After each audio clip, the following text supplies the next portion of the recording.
Imagine kuna nchi mtu anasimama anaongea na rais, anamwambia mimi sikuogopi.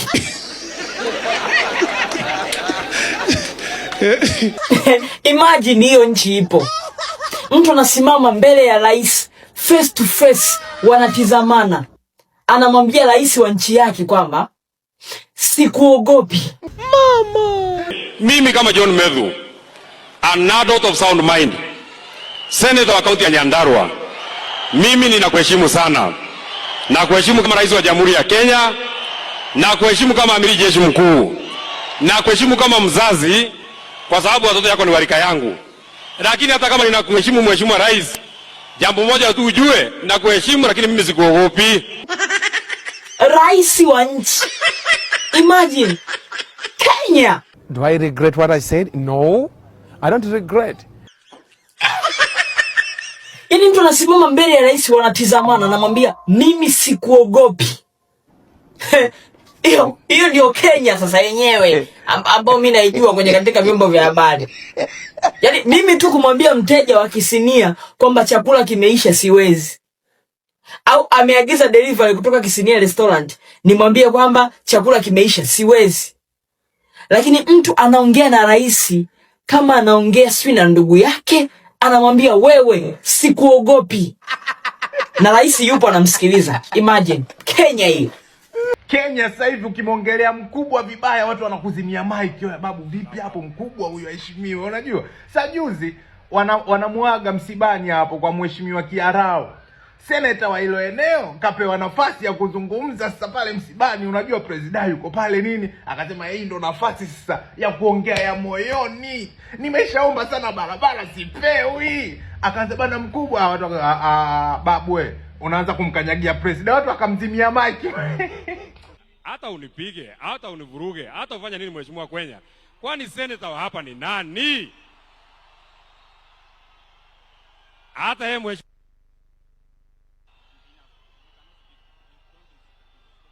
Okay, then we shall go something else. Sawa. Sawa.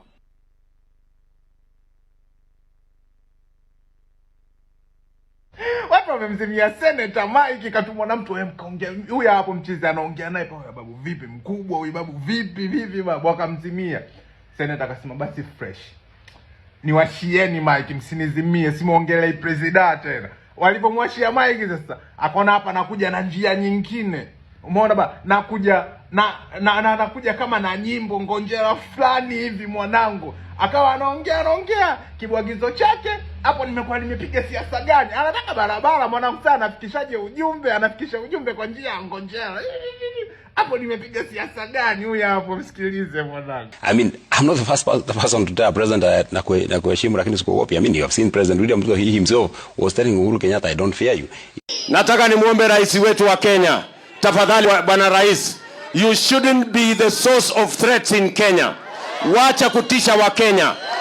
Kazi yako ni kuhakikisha ya kwamba Wakenya wote wako salama. Wacha kutuambia ya kwamba tutakujua wewe ni rais. Sisi ndio tulikuchagua na tulikuchagua uwe rais wa Kenya. Wacha kututisha. Sisi hapana watu wa kutishwa. Kweli ama si kweli? Kweli ama si kweli? Tunaelewana? Na mimi nataka nimwambie rais, wacha kuniletea maneno my friend. Wewe sukuma candidate yako bwana kitendawili.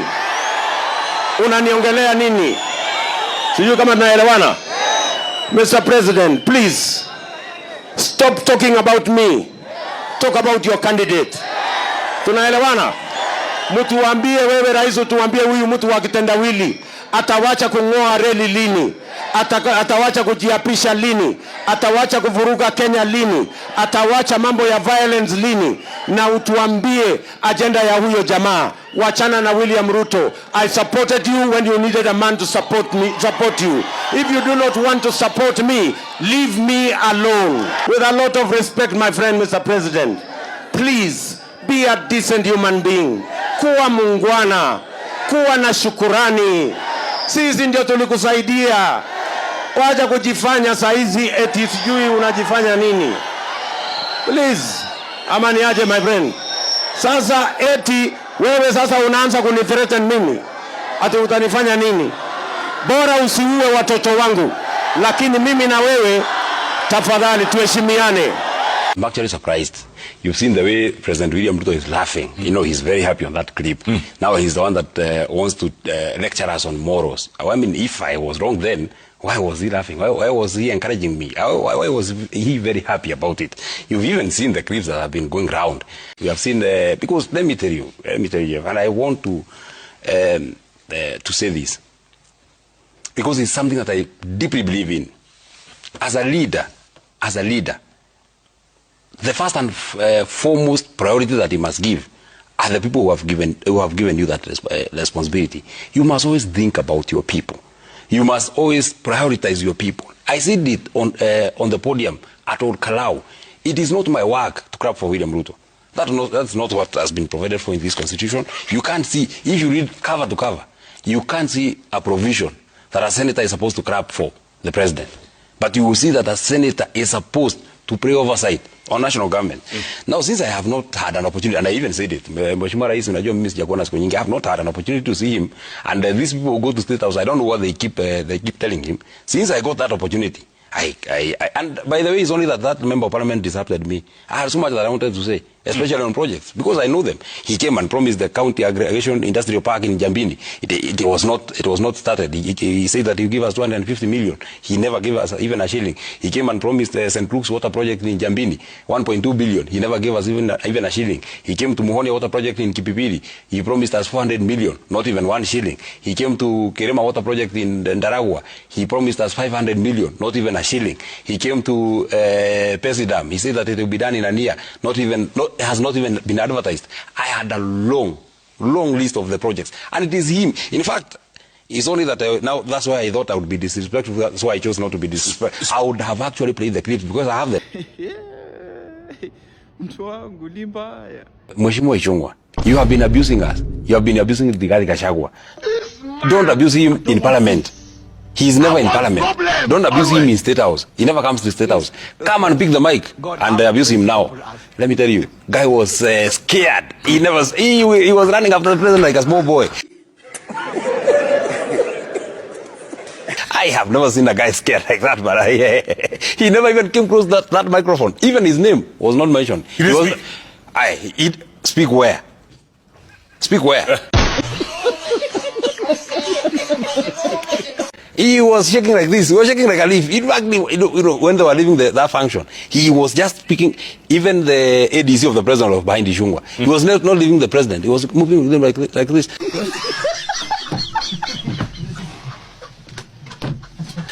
Go to one of the escort cars. Are you sure? I was told that even at the plane, he got the plane before the president. First to be, to feel safe. The way a small boy runs after the father when things get very tough. Kimani hajakatwa, Kimani hajakatwa, bado ni kipi, bado ni kipi, bado ni kipi.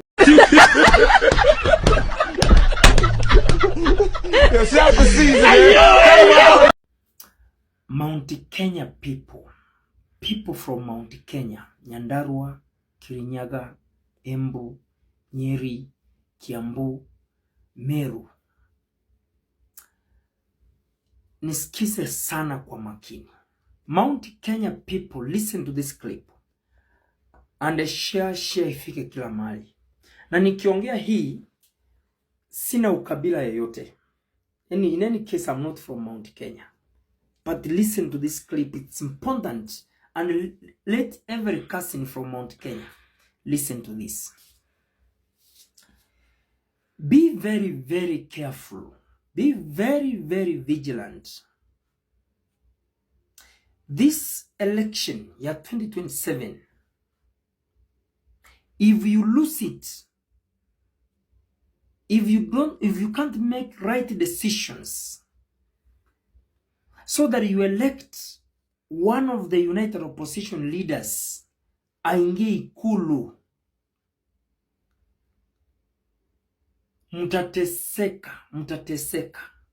mtateseka.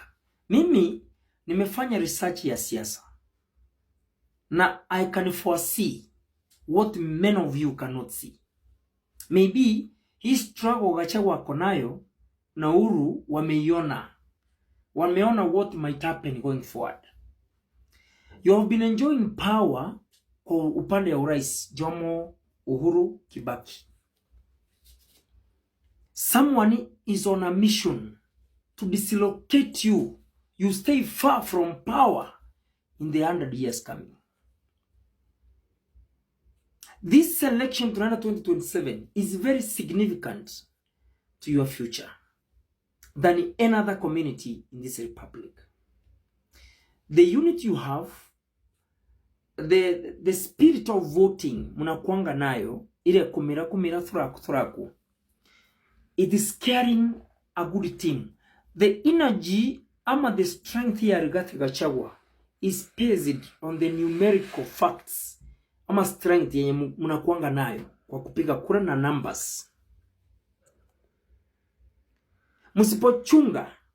That's why I caution people. That's why you see also at some point Gachagua is bitter with people like Kimani Ichungwa, with the people like Alice Ng'ang'a, with the people like Sabina Chege, because they cannot see the future of Mount Kenya. Anybody away who is not obeying Uhuru ama Gachagua is the enemy of the future of Mount Kenya people. Let me tell you, it started unite other communities against Mount Kenya. It didn't work because we felt across the board that Ruto has failed the nation. Wakajaribu kumwekea Rigathi Gachagua eti ni mkabila, wakajaribu kuweka eti Wakikuyu mbona wanakasirika wakati jamii nyingine imepata kiti cha urais, wakapata that card is not working, the tribal card is not working. Hiyo imesaidia nyinyi sana. Lakini nisione mtu kutoka Mount Kenya ukiwa nje ya Uhuru ama nje ya Rigiji. Many of you may not see, but there is a big plan ya kuwaweka kando na power in the next 100 years. So kaini wairefu, wajanja na mjue. Ndio mjitokeza kwa wingi. You put your votes in one basket kwa united opposition. You secure your future. The whole target, wakipata mamlaka second term, mtajua mjui. Na mimi nawaambia hapa sababu, you know, you have been controlling the power of this country, the position of presidency, even the economic strength. So, for the current regime to continue leading, they have to dislocate you. So, don't allow yourself to be dislocated. Nimewambia mapema, shika yo, share, and let every Kikuyu get this message. Na hiyo nawambia in good faith. Psychology dictates that when a certain narrative is always amplified and repetitive, it denotes insecurity and it denotes fear. Somebody who is confident, somebody indeed who knows they have performed, has no time reminding people that they will win. Results always speak. This Nikompup president is the same person when his competency is challenged. He reminds us all the time that he is the best president Kenya has ever had. Not based on his development track record, not based on him alleviating the lives of the people, but just because he has a PhD. And not a PhD in nuclear physics, aeronautical engineering, mathematics or economics. He has a PhD, permanent head damage, in botany. Yes, he's fluent with flowers. He can tell you whether this is a sunflower, this is a rose, this is a cactus, this is a marigold, etc., etc., etc. The writing is on the wall. And Kasongo knows he has performed dismally, below par and below average. This is a man who rode on the wave of sympathy, of hustler narrative, mama mboga boda boda, And many people were hoodwinked and voted for him. But like they say, a leopard will never change its spots, no matter what. And people have come to see the true picture of who this person, what kind of person Kasongo is. Tell me anything this man has done that has benefited the country or the people. Let's just be honest with ourselves. Let's put political emotions aside. Nothing like one term or two term, but let's be realistic. Let's be objective. Let's have a holistic approach, a paradigm shift, and say exactly what this man has done. I know people will tell us about affordable housing, but whatever this man does, he does not do for national interest. His selfish and personal interests come first. Affordable housing is a scam. Because one, you're forcing people to pay for that project. A project which majority of the taxpayers do not want to live in. And when those houses are constructed, they're dished out to reward loyalists and not the people, the taxpayers who are funding it. Procurement is opaque. The same people building are the same people supplying and are the same people paying themselves. From cement, from metal, name it, anything that goes to construction, they are the suppliers and they are being paid on time. So that already is a scam. It is a total scam. And government has no business building for people houses. As government, you should ensure people have disposable income so they can build those houses themselves. And even if you want to build houses, build for those who want. Make it optional, but don't coerce people. Why should I be deducted money from my payslip and I will never own, leave alone even inhabit that house to stay there? No, I will not. They will tell you Talanta Stadium, but what about it? The taxpayer is going to be burdened because it has been built with a loan, an exorbitant loan. And if you look at the Auditor General's report, the initial price was 35 billion. It went to 48 billion. Now, if you look after 15 years, the interest accrued, the penalties and all those things, we are going to pay 145 billion for that stadium. One of the most expensive in the world. But look at the amenities it has. For 145 billion, we should be having a stadium that has a roof that can retract and tract back. It should be modern to the likes of Kina Emirates, Banabu, name it. What else are they going to tell us that it's his flagship? Maurironi. He cost us 4 billion when he cancelled the contract from the French people. So don't tell me that those things are mad in corruption. The initial price was 160.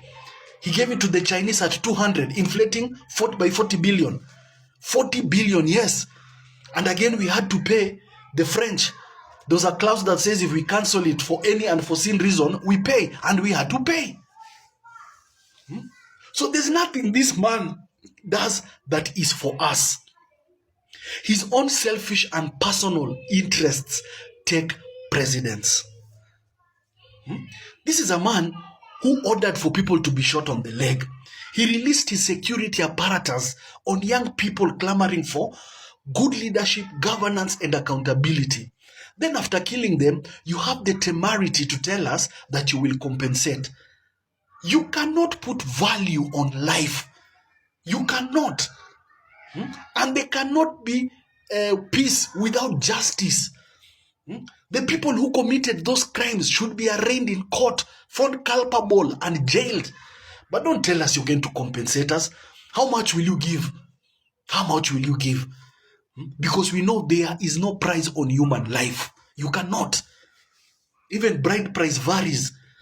There's not like a fixed amount. It varies. Some will pay 50, 500,000, name it. Kasongo knows the writing is on the wall. This man is not going to get a second term. And let's just be honest with ourselves. In a free, fair credible, verifiable, and transparent election, this man will not win. But he will secure a second term through thick and thin, tooth and nail, and fire by only rigging. And that is his priority. And how is he going to achieve that? One, he already has state institutions captured, like IEBC. The chairman there was handpicked by him, and it was ensured that he gets the job. Not to conduct elections, but to ensure Kasongo wins. He has monopoly of violence. He's going to unleash the security apparatus. Yes, he has the police. Look at who's poised to take over to become the IG. The DIGs from his community. Look at even the military structure. Somebody from his community is poised to become the CDF, Chief of Defense Forces. Look at him now. He's buying all information outlets. He wants to control the narrative. Everything that will be put out is propaganda. That he's doing this, he's launching this, he's doing this. To brainwash. Psychological warfare. Yet on the ground there is nothing. They'll parade for you tractors and all those things. They are bulldozers, earth movers. Take videos, pictures, a speech. But when he goes, it's done. Look at him. He already has parliament in his pocket. So look at those patterns, people.